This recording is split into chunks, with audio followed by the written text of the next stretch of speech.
Assalamualaikum students, hope so you all will be fine. Today the topic of discussion is Vesper theory taken from the first year chemistry. Okay आज हम VSEPR theory का detail review लेंगे कि VSEPR theory है क्या और किसने propose की थी।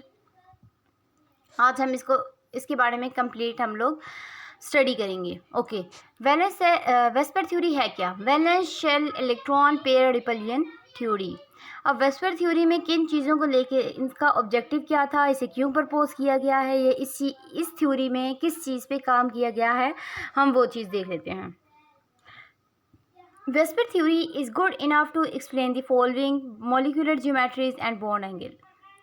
Vesper theory का मेन पर्पस क्या था? अच्छा, इसे प्रपोज किसने किया था? इन 1940 Sedgwick and Powell were the two chemist और वर द टू साइंटिस्ट जिन्होंने वेस्पर थ्योरी को प्रपोज किया था, और इनका मेन काम क्या था कि वो जियोमेट्रीज ऑफ मॉलिक्यूल्स को बताएं। और इसका एक बेसिक अजम्पशन या जो इनका मेन पोस्टुलेट है वो ये था कि two type of electron pair are present around the central atom. कि जो सेंट्रल एटम होता है, अगर हम किसी मॉलिक्यूल या कंपाउंड की बात करें, जिस तरह यहाँ पे एग्जांपल दी हुई है, आप सामने स्लाइड पे देख रहे हैं, CH4 की एग्जांपल दी हुई है और मोर एवर NH3 की एग्जांपल दी हुई है, मीन्स अमोनिया एंड मीथेन की एग्जांपल दी हुई है। जब हम मीथेन और अमोनिया की एग्जांपल को देख रहे हैं तो हम कहेंगे ये जो central atom in case of methane carbon है, but in case of ammonia the central atom is nitrogen. Two types of electron pairs are present around the central atom. अब जो सेंट्रल एटम है उसके around two type of electron pairs present हैं। अब वो electron pair हैं कौन कौन से? जब उन्हें देखें तो पता चलता है कि two type of electron pairs are present around the central atom in a molecule और इन ए कंपाउंड। एक होता है बॉन्ड पेयर ऑफ इलेक्ट्रॉन और सेकंड होता है लोन पेयर ऑफ इलेक्ट्रॉन। अब bond pair of electron and lone pair of electron में difference क्या है? Bond pair of electron is the pair of electron which is involve in bonding, but lone pair of electron is the pair of electron which is found in outer most orbital and do not participate in bonding. ये बस इसी तरह outer most shell of atom या molecule में revolve कर रहे होते हैं। ओके, अब वेस्पर थ्योरी है क्या? Valence shell electron pair repulsion theory है। सबसे पहले हम इसके पूरे जो नेम है या इसका जो वेस्पर थ्योरी के ये जो मेन ये वेस्पर थ्योरी, वेस्पर ये वर्ड जो है ये एक एब्रीविएशन है for valence shell electron pair repulsion theory. अब पहले इस थ्योरी के नाम को समझ लेते हैं कि ये जो थ्योरी है इसका नाम क्या चीज़ एक्सप्लेन कर रहा है। Okay, V for valence, S for shell, E for electron, P for pair, R for repulsion theory. Valence shell electron pair repulsion theory. Valence shell electron. अब वैलेंस शेल क्या होती है?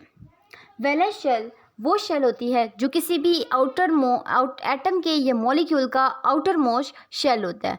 Valence for outer most. Students दोबारा सुन लें कि valence shell is the outer most shell of atom.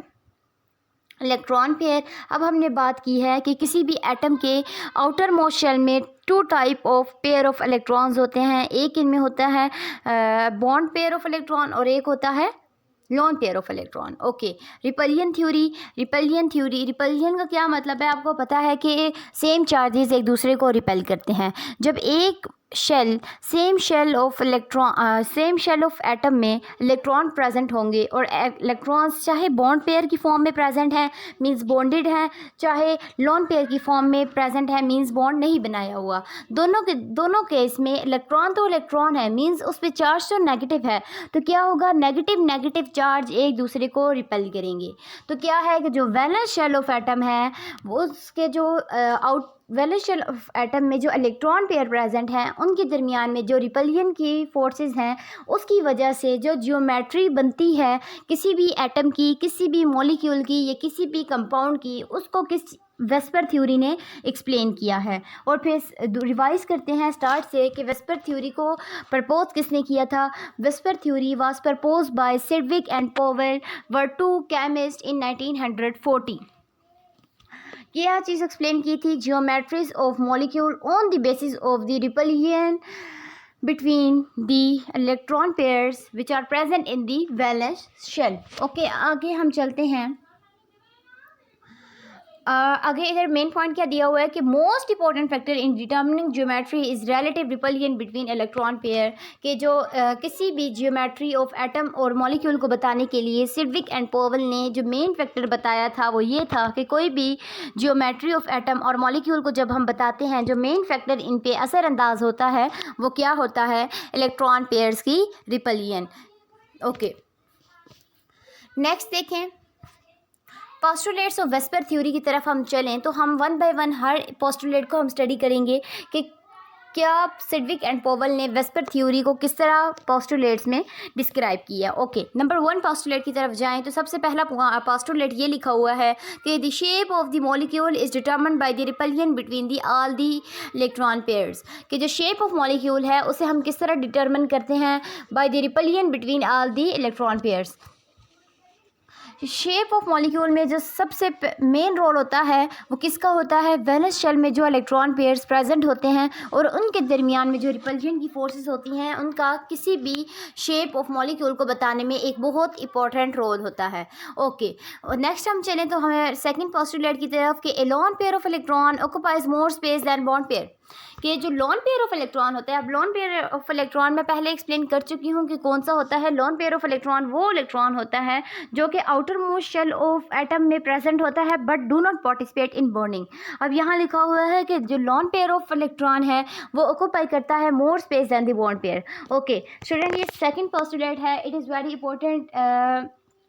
ये important है ना सिर्फ पोस्टुलेट्स की नज़र से बल्कि ये शॉर्ट क्वेश्चन भी रिपीटेड टाइम में पूछा जाता है।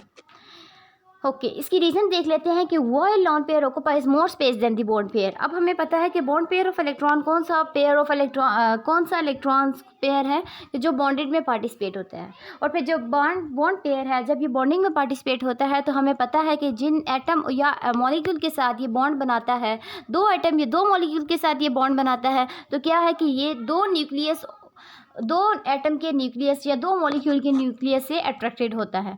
सो जो बॉन्ड पेयर होता है उस पर ज़्यादा अट्रैक्शन की फोर्स होती है as compare to lone pair. क्यों इस तरह क्यों होता है, क्योंकि जो लोन पेयर ऑफ इलेक्ट्रॉन होता है वो सिर्फ एक न्यूक्लियाई या किसी भी एक एटम के न्यूक्लियस से ये अट्रैक्शन, इसको फोर्स मिल रही होती है। तो फोर्स ऑफ अट्रैक्शन कौन ज़्यादा फोर्स फेस कर रहा है, कौन, bond pair of electron. Bond pair of electron ज़्यादा फोर्स कर रहा है, तो इसका क्या मतलब है कि ये टाइटली ज्वाइन है, टाइटली ये बॉन्ड है विद दी बॉन्डेड एटम्स। और फिर लोन पेयर क्या है कि वो उस पर फोर्स ऑफ अट्रैक्शन कम है तो वो इतना टाइटली बॉन्ड नहीं है विद दी एटम्स।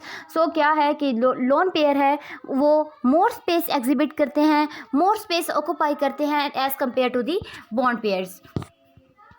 ओके, ये हो गया सेकंड पोस्टुलेट। थर्ड पोस्टुलेट की तरफ बढ़ते हैं कि the electrons are oriented around the central atom in such a way that the repulsion among them is minimum. Okay, very important point.